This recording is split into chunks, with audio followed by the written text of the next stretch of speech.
ఇకపోతే రామయ్య గారు ఒక పోలీసు సర్కిల్ ఇన్స్పెక్టర్గా ఉద్యోగ బాధ్యతలను నిర్వర్తించి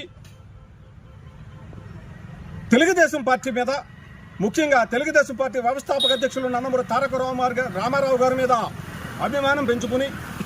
ప్రజాసేవ చేయాలనేటువంటి సంకల్పంతో ఆయన తెలుగుదేశం పార్టీలో ఆయన ఉద్యోగానికి వాలంటీరీ రిటైర్మెంట్ ఇచ్చి తెలుగుదేశం పార్టీలో చేరి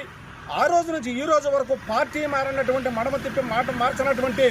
నాయకుడు వరలరామయ్య గారు తెలుగుదేశం పార్టీలో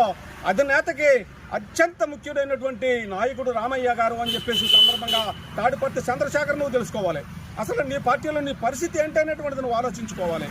ఈ రోజునాడు ఎస్సీలకు సంబంధించి సుప్రీంకోర్టు విస్తృత రాజ్యాంగ ధర్మాసనమైనటువంటి 7 న్యాయమూర్తుల బెంచి వర్గీకరణ చేసుకోవచ్చు, రాష్ట్రాలకు అధికారం ఉందని చెప్పి తీర్పిచ్చినప్పుడు ఆ వర్గీకరణ తీర్పును ఆంధ్రప్రదేశ్లో అమలు చేయడానికి కూటమి పార్టీలతో, కూటమి ప్రభుత్వంతో మాట్లాడి